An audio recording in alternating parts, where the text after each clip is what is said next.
Okay. Well, we are live. Hi, Mom. How are you? Hi, I'm great. Happy to enter into the witchy season. I know if you're following along on YouTube, I have a witchy background.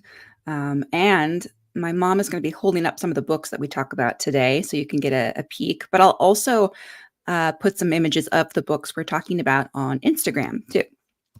So, You'll have well, to show me welcome. how you do your special background so I can get out of the sewing room and get into the Yeah, the I forest. think, do you see the settings button down below?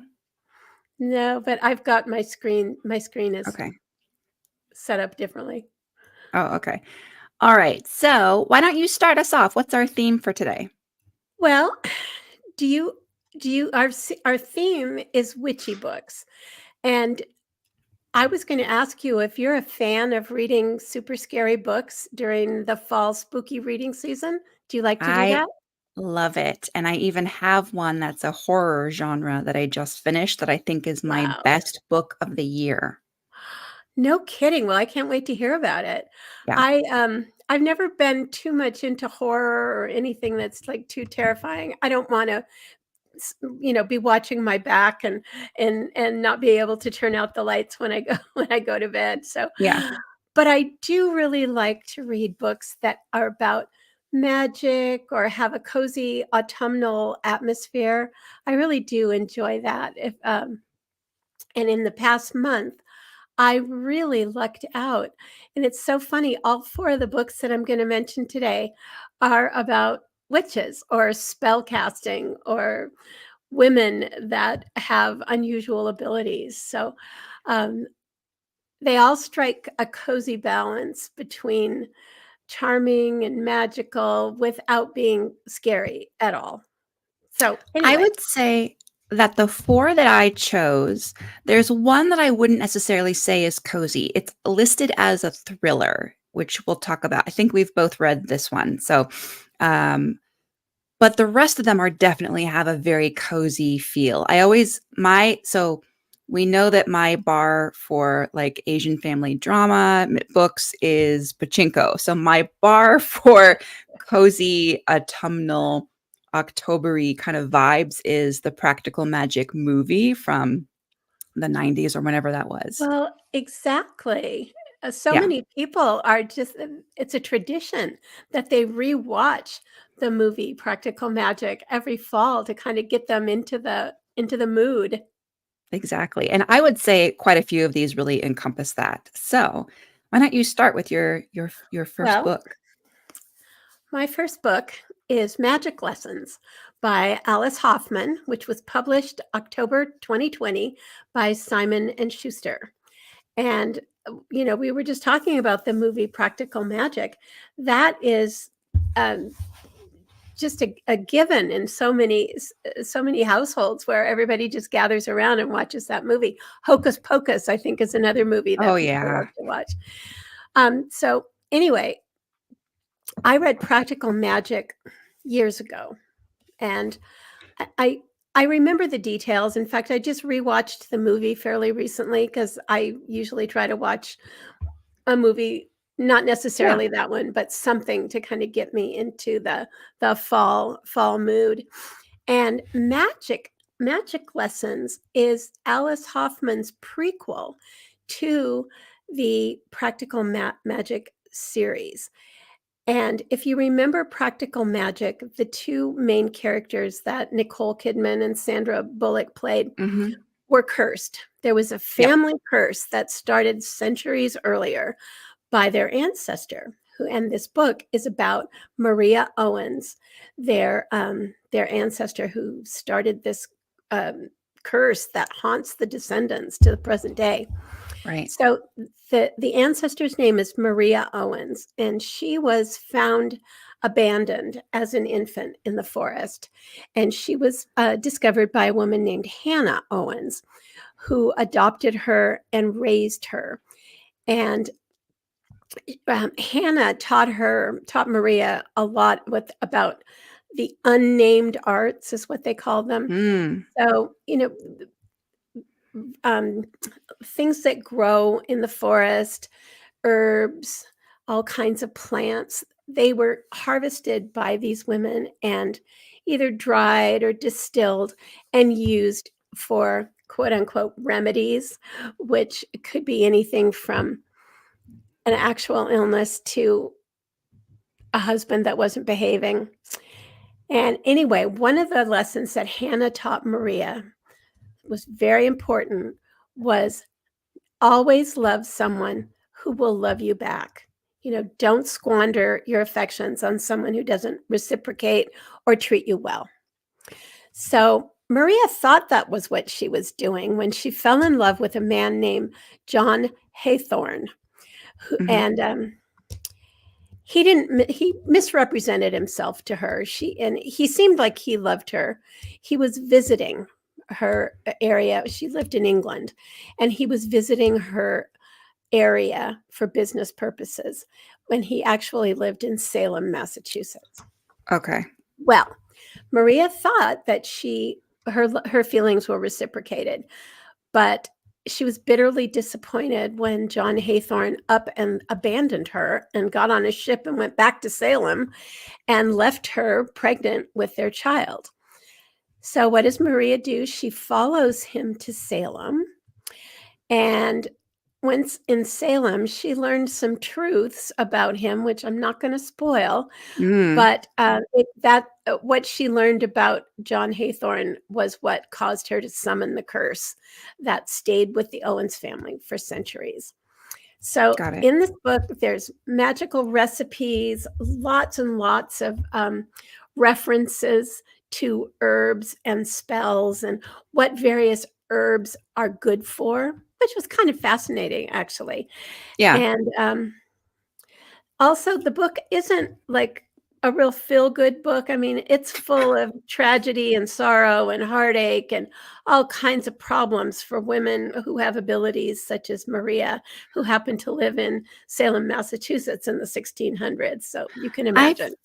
I feel like also Practical Magic, the book, is really nothing like the movie whatsoever. It's very sad and very just kind of depressing.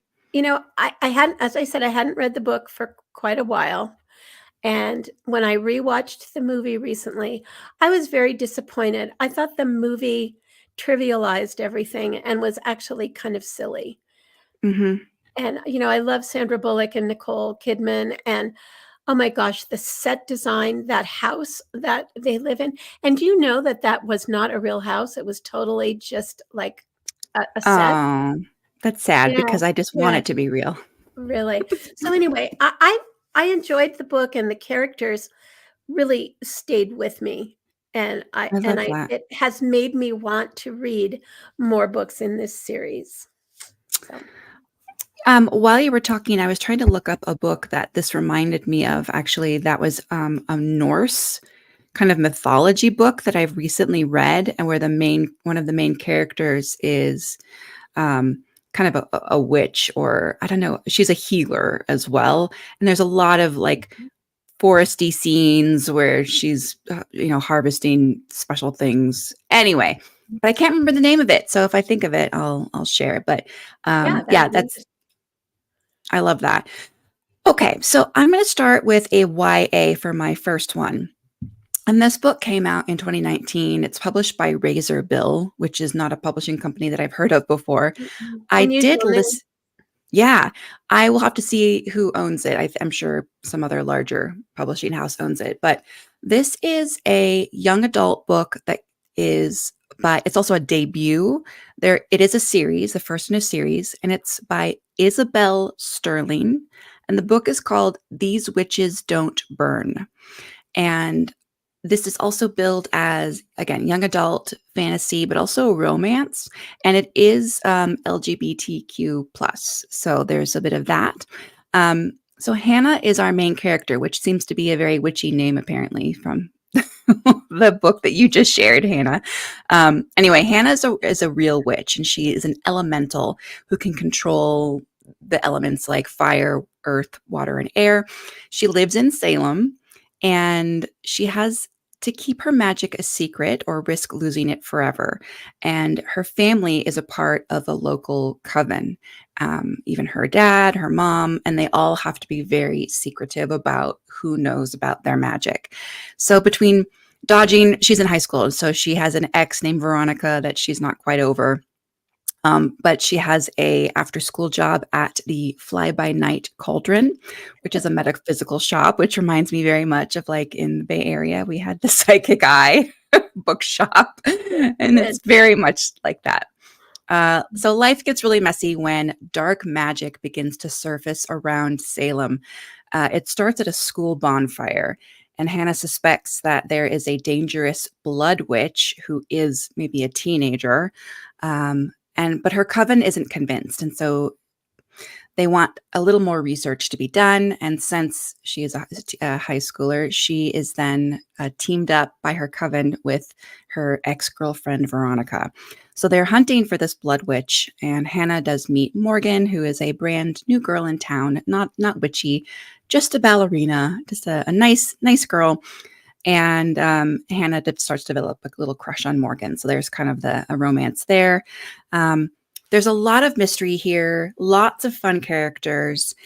While it is YA and there is a YA romance to this, I would say that this book is quite adult in some of the plot twists that happen. And also it has a great atmosphere with the Salem community that obviously a lot of research was done, and it's really a page turner. So I would say not just for teens. And again, first book in the series. And I think I gave it 4 stars. Wow. So I didn't tell you what my rating for Magic Lessons was. I think I gave it 4 or maybe 4.5 stars. Okay. It wasn't a full 5 stars for me, but it was close. It was very good. Okay. So my next book I read on my Kindle. Mm-hmm. And it was The Very Secret Society of Irregular Witches by Sangu Mandanna. I read this. Yeah, well, I'll be interested to hear what you thought about it. I adored it. I thought it was really a fun book. Anyway, it was published in August of 2023, so last summer, by Berkeley. And this book is the coziest of cozy autumn reads. So if that's what you're in the mood for, this one is going to really scratch that itch. So our main character is Mika Moon, and she is one of the last witches in England. And she's always known it was best to hide her magical abilities so her powers do not draw the wrong kind of attention. And this seems to be a common theme. You mentioned that in the last book that you mentioned, that your main character was trying to keep a lid on the word getting out that she had all these abilities. So anyway, Mika is an orphan, and she's very used to being alone, and she usually follows the rules, but she just can't resist the lure of social media. And she sets up an account. So I'm imagining it must be something like Instagram. Right. And she sets up an account where she pretends to be a witch. And she gets lots of comments, and she thinks no one will take her seriously until someone does. I got to put this down. It weighs a ton. But anyway, cute cover. And somebody does finally take her seriously and doesn't believe for a minute that she's pretending. And they send her a message where she's invited to a place called Nowhere House. And when she gets there, she is offered a very unusual type of employment. And it turns out that the job she's being offered is to become a tutor to 3 young witches who have no control over their magical abilities, and they're getting into all kinds of trouble. And they can't corral their powers, and it's really causing some problems. And Mika's skeptical at first if she's, really wants to take on 3 young children, and if she's up to this task. Right. But when she meets these 3 little kids, she absolutely adores them. And she gets to know their caretakers, since the witches are these little witches are orphans as well, but they're being their caretakers are Ken, who is a gardener, and his husband, who is Ian, who is a retired stage actor, and Jamie, who is a grouchy librarian in his 30s who is less than thrilled with Mika's arrival. So they live in this big rambling house, and there also is a cook. There's a cook housekeeper who's very comforting, kind of an older woman with aprons and a nice lap to sit on. Grandma vibes. Yeah, grandma vibe. I've forgotten her name, but those are the main characters that we have going forward with the book. So the main plot is that the three young witches are in danger of being removed from their loving caretakers and put into foster homes, not together, but separated. And all sorts of drama ensues to make sure that doesn't happen.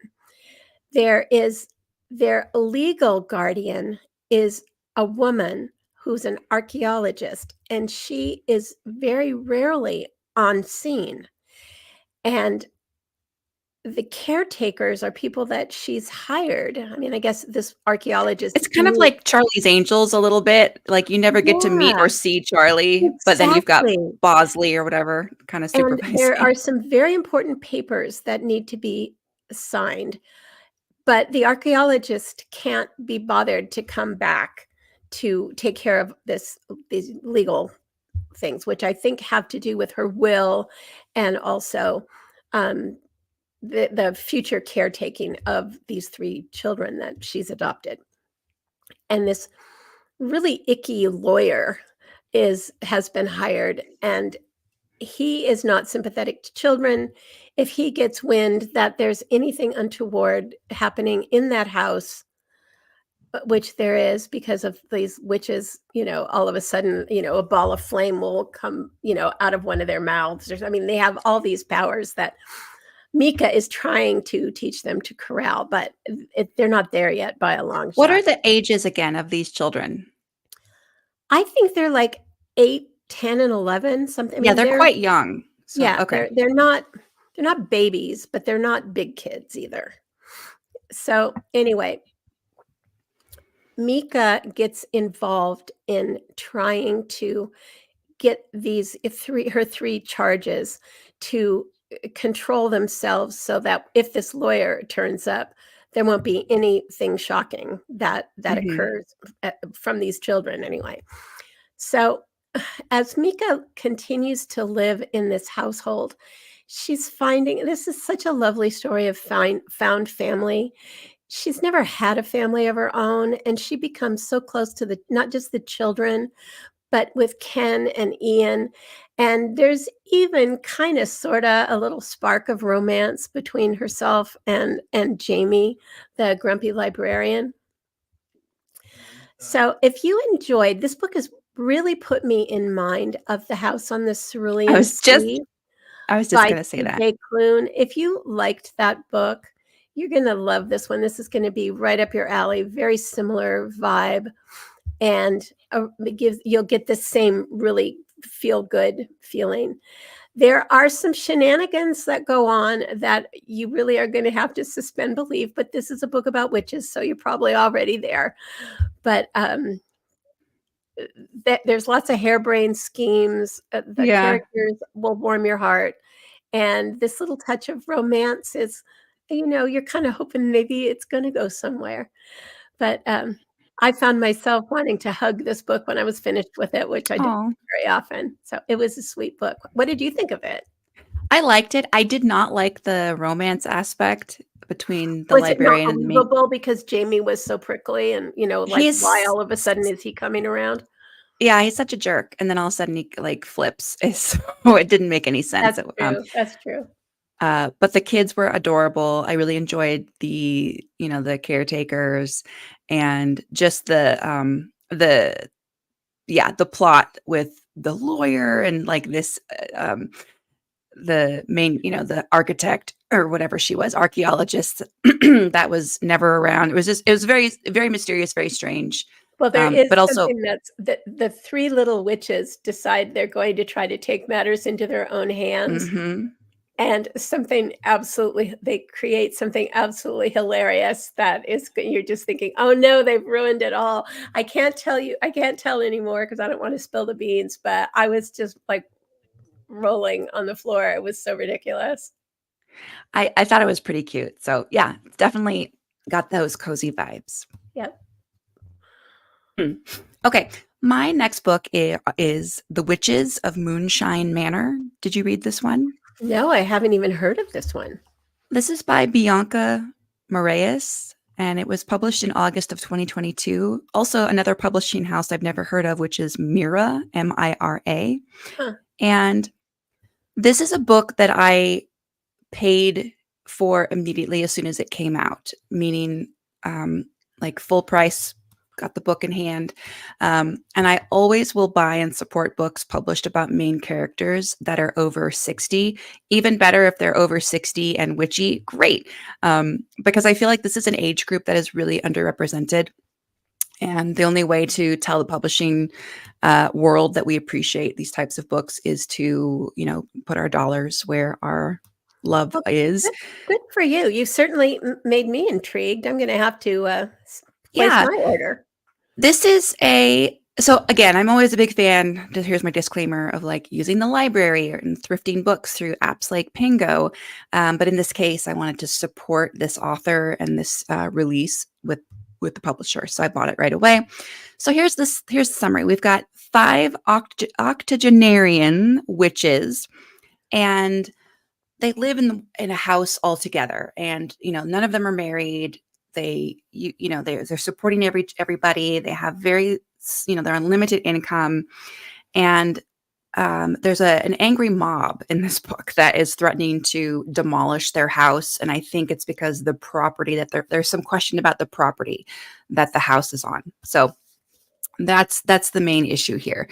Nobody in the actual community appreciates that these witches are here.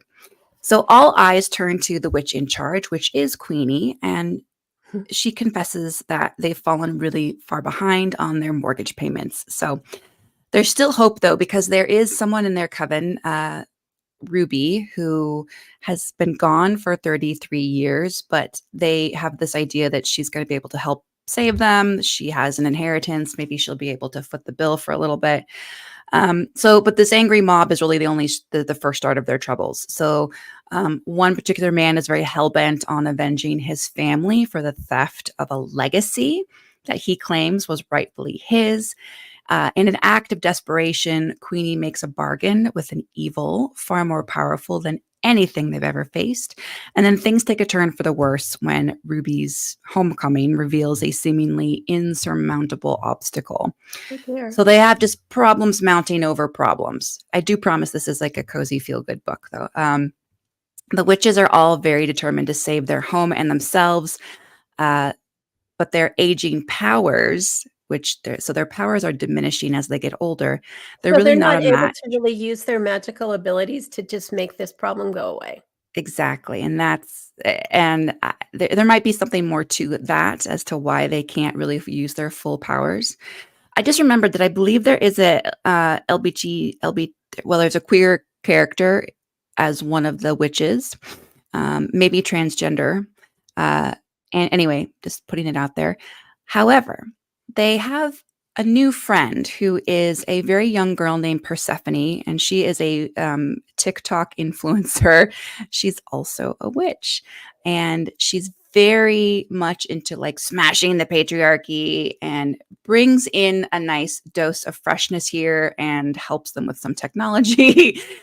Anyway, so eventually she's added into their sisterhood. So this book is very witty. It's very tender. There's topics here about aging and feminism, and then again that strength of found family. A lot of humor, drama, and a lovely little plot twist at the very, very end that I loved. So, yeah, Could you I repeat think the I gave it. title? Yeah, this is called The Witches of Moonshyne Manor. Oh, and obviously one of them makes moonshine. So there's that. So in the basement, I think that's All what's right, been yeah, you gotta funding. hand it to those So, girls. yeah, they're doing everything they can to make a little extra cash. So fun All book. right, my next book, I want you to just take in this cover. Gorgeous. This is Wayward by Emilia Hart, and it was published February of 2023 by Griffin. And I have to admit that this cover is what drew me in initially. I didn't even know what it was about. I just thought, okay, I want to know what's behind that cover. So this book weaves together the stories of 3 different women over the course of 5 centuries. So it's the story of 3 women in the Wayward family. Alpha from 1619, Violet from 1942, and Kate from 2019. And all 3 of these women share a strange gift and a very strong affiliation with insects and birds in particular. And their powers have to do with those other creatures. And each of the 3 timelines, you know how sometimes you read a book that's with multiple timelines, multiple points of view, It's you really difficult. like one of the timelines not so much or very much, and you'd rather the book was just from that one character's point of view. Yeah. I found all 3 of the timelines to be quite compelling, and it was not an interruption to me to have one woman's story stop and then have it flash back or even ahead to the future. Is It are it was these done women it was done sorry. well.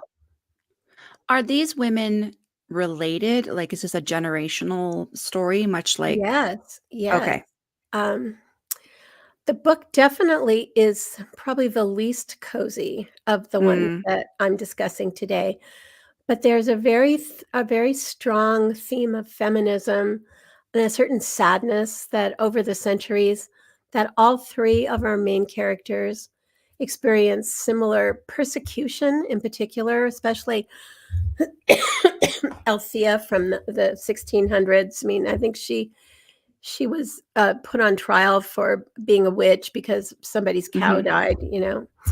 Anyway, they all 3 of these characters experienced great similarities in neglect by the society and their neighbors, oppression, and actual abuse. Mm, And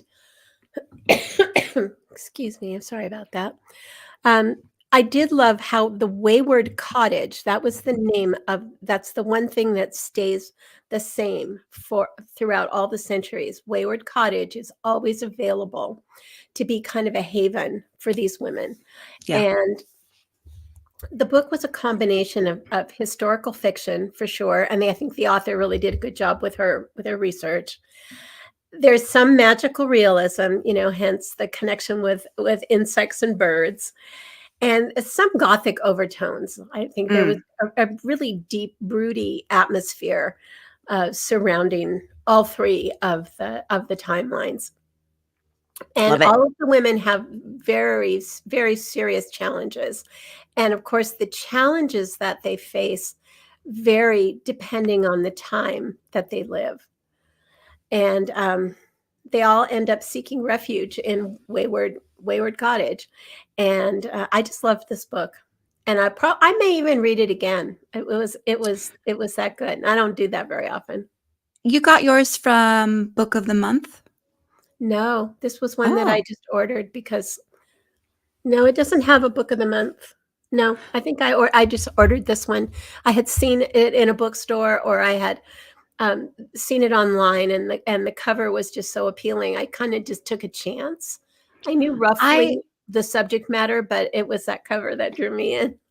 I own this book from Book of the Month in Audible format, and so I have listened to, like, the first chapter, and then I moved on to something else, but I'll go back and listen to it, but I have to use my Book of the Month app, I believe, to be able to access, And listening let to me it. Let me tell you, if the audio version is confusing because of skipping around, Mm, I mean, sometimes it's helpful with a paper yeah, copy to be able to go back and just reread something or refresh your thought it's a good process on idea.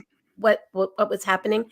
If you find out that the audio is not really working for you, you can certainly use my You book. know, thank you. This little side comment here. I am listening to a very hard-boiled sci-fi book right now that has to do with a lot of like quantum physics Ooh, and alien first contact. And I'm listening to this and I hate the narrator. I do not like it. I do not like it. And I really feel like this story would be much more gripping if I was just reading the hard copy myself and like using my own imagination, you which I know, think is so strange because I usually love a good, audible right. book. Well, can I just jump in here? Mhm. I have been listening to the audiobook of The Unmaking of June Farrow, which is Okay. getting, and this is another book that's great for fall, and it's about it has more to do with time travel, Yeah. some magical realism. But anyway, the narrator is so overly dramatic and so affected in her delivery that it has made listening to this book absolutely painful, and I Yeah. have been dragging it out for a month. I mean, who how can you even keep up if you're trying to listen to an That's audio exactly book? what I'm experiencing. This narrator that I'm listening to is just it's a little too like radio stage play for me. I don't know. I'm experiencing the same thing with The Unmaking of June Farrow, and it's too Mm, bad because I really wanted to like this book because it's so many other people do, and I've read a lot of reviews and people say, "Oh, 5 stars, it's my best book of the year," and boy, not for me. This is really yeah, a struggle. yeah. So, I maybe I think can get a copy of somehow maybe pick up a copy at the library or something and try oh, to finish reading it, in print. But I absolutely. hear you. You get bad narrator, and it just It ruins the just whole it does. experience. I was just thinking that it'd be really fun to have a voice actor as a guest and someone who does narrate books. I don't know of any, but I would love to interview one and ask about that whole process and learn more about it. It sounds fascinating to me. I don't know So, if you know this, but your brother volunteered for, books for the blind, audiobooks for the blind, yes. and he found it to be a very, very difficult thing to do. It's very tiring, and you have to remember the voices that you used for the different Mhm. characters. And, it's an art, and people who really do have the talent to narrate books effectively are few and far between, and those who are should just really be lauded and given lots of work. But Yeah, agreed. Okay, so my next book is this my last one? Yes. Okay, so that was your last one, right? I have one more that I'm planning to read that I Okay. can't wait to talk about, but I that's it. have some honorable mentions, so we'll jump to that next. Okay. So this you've read this, and I know that you didn't really like it. Oh, okay. This is The Change by Kirsten Miller. Yeah, yeah. It does have a gorgeous cover. I don't have it, so you can't see it, but I'll put it on Instagram. I did buy this new from Book of the Month for the exact same reasons that I mentioned with Moonshyne Manor. Not that these are women who are octogenarians, but rather this is a book about women who are experiencing menopause, which I don't feel like is really a theme that is in books much. I But mean, really, again, must we go there?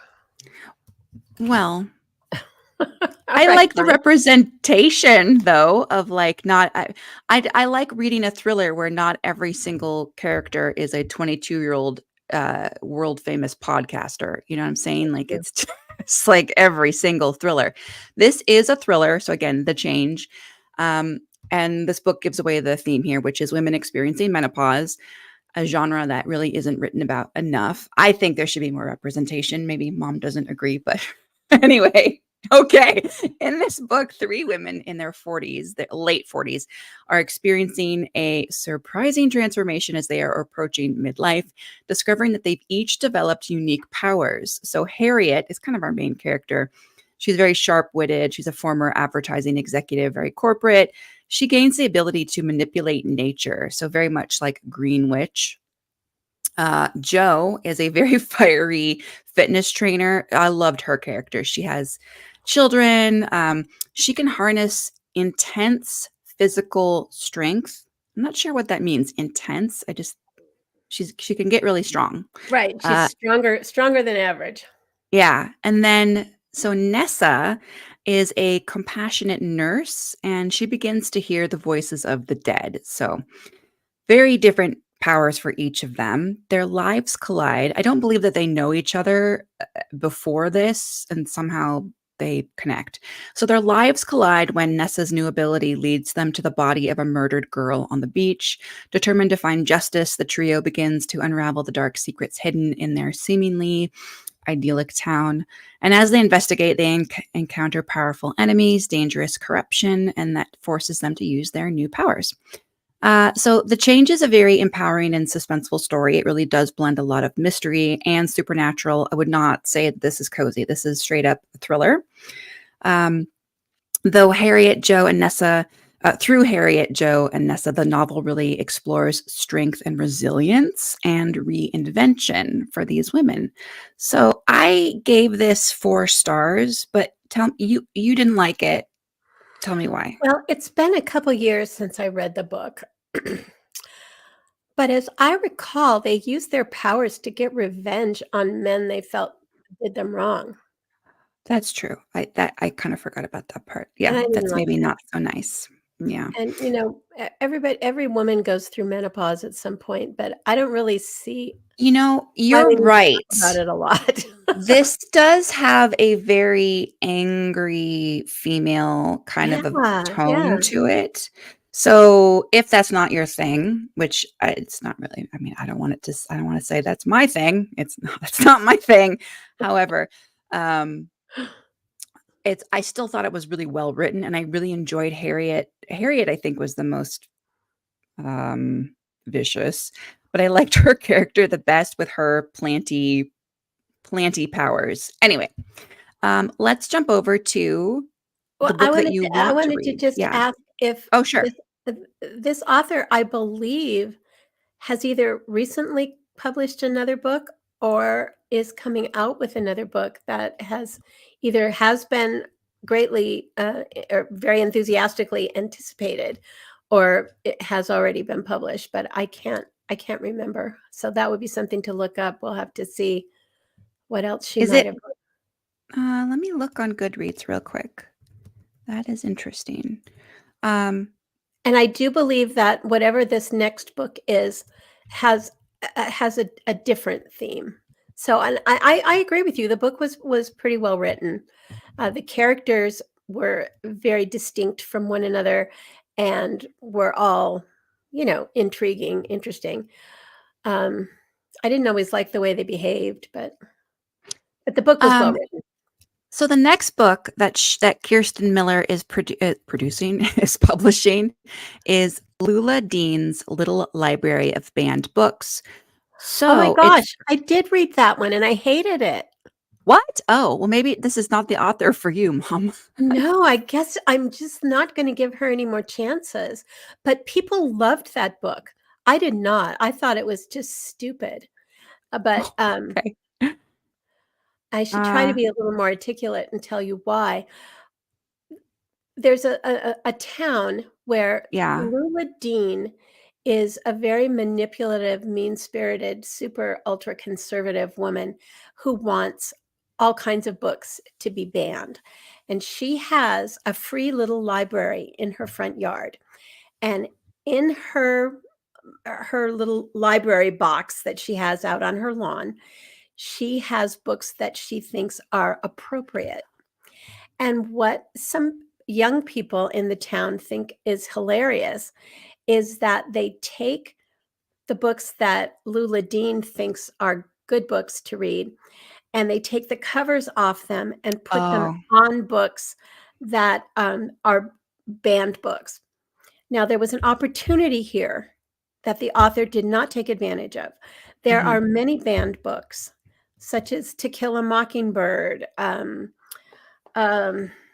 Anyway, there are so many banned books that Where the sidewalk ends. By you Shel could make the Silverstein. case. Yes, so what they would do is they would put the cover of the, How to Bake Chocolate Chip Cookies 1400 Ways, and they would put that cover over a book that was banned, but it was pornographic, or it was really distasteful, or super, super violent.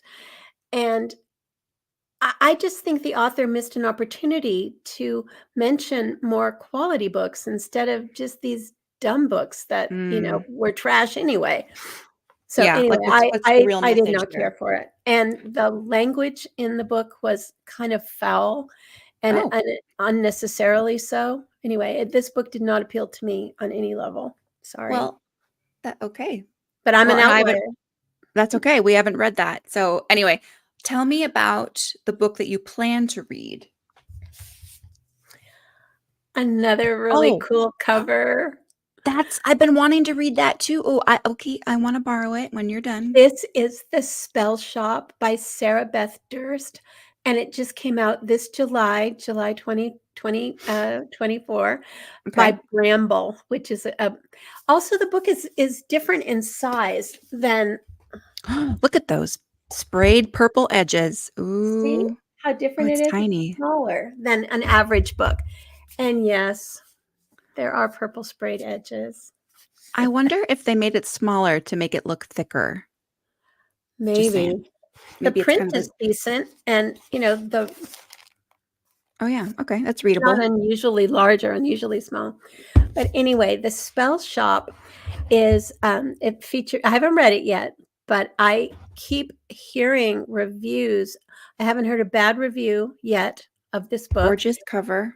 And the basic plot is there's a main character named Keela, and she's a very introverted librarian. She lives a very, very sheltered life.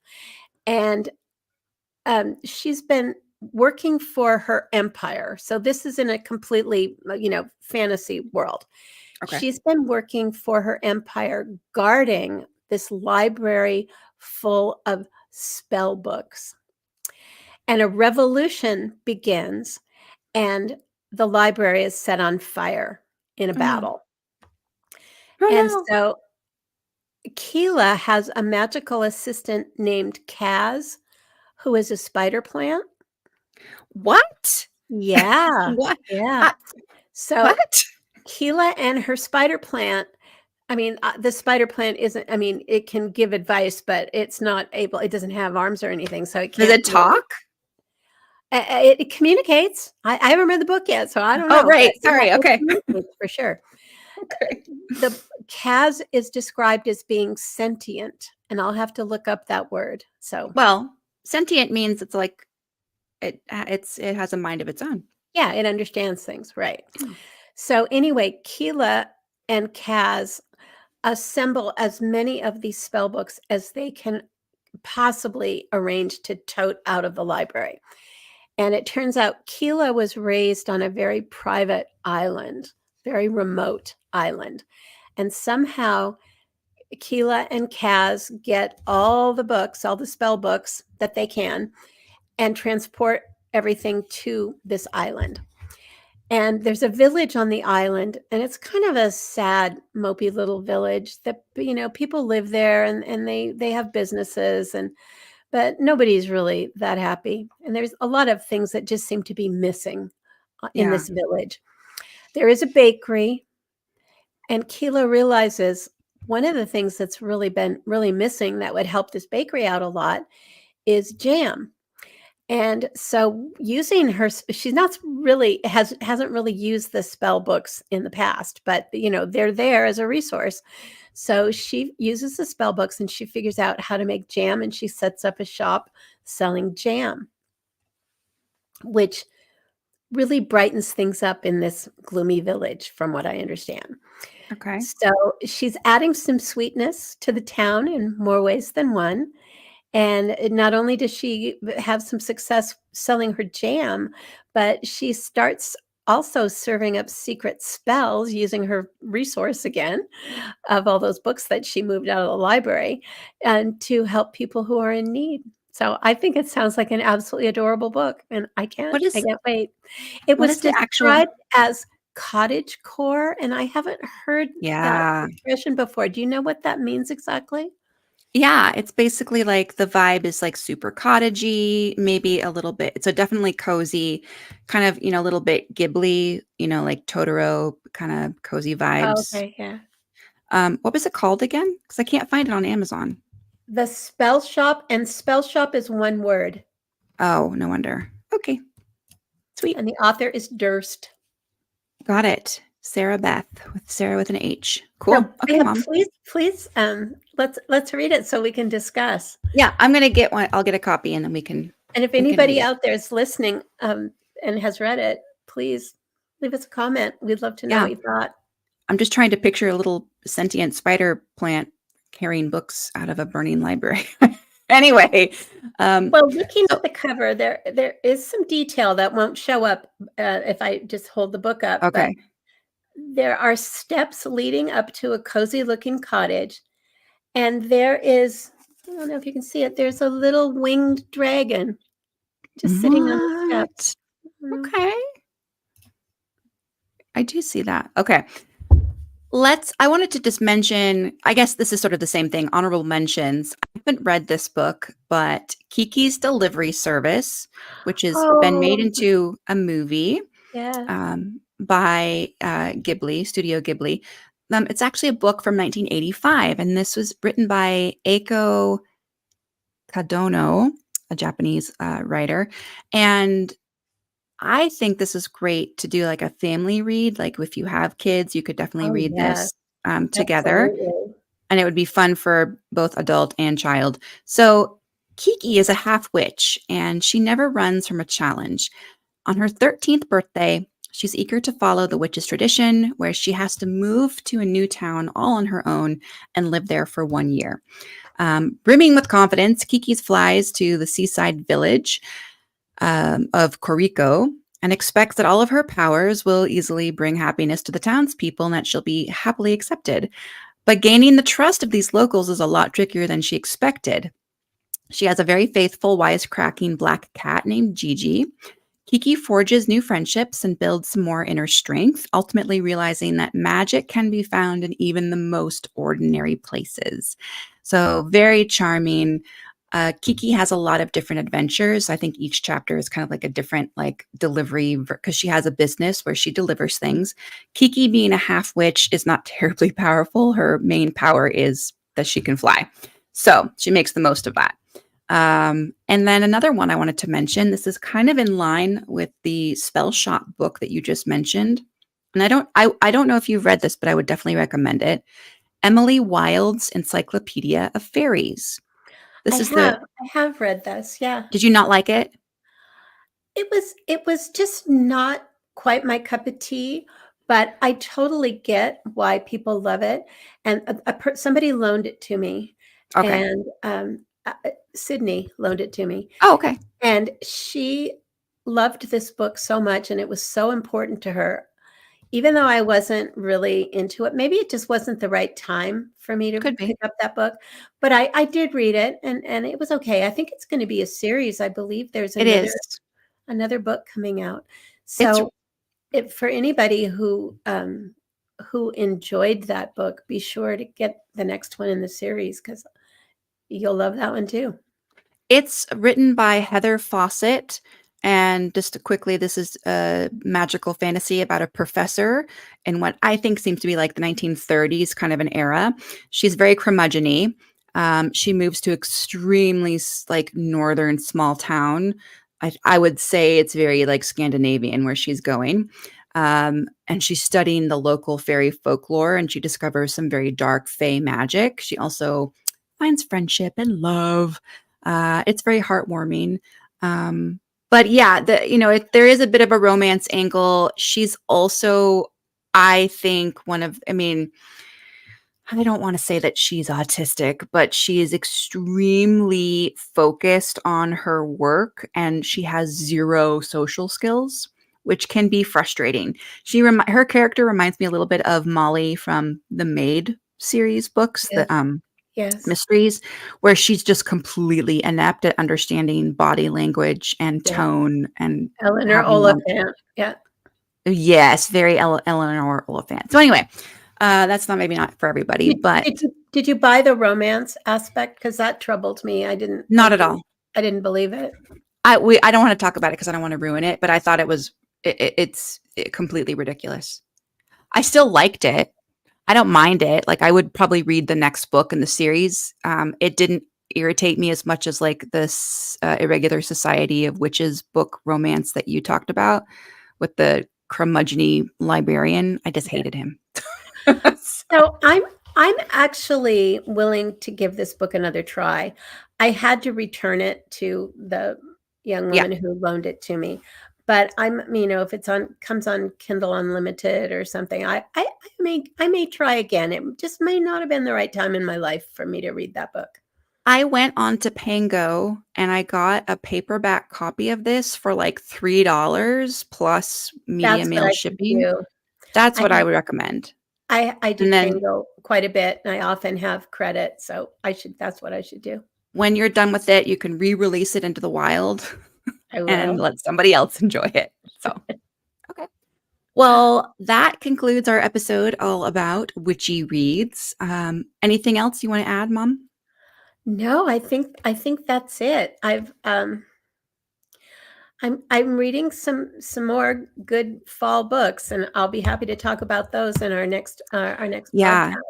podcast. I think the next one we do will be just a catch up on the other books that we've read.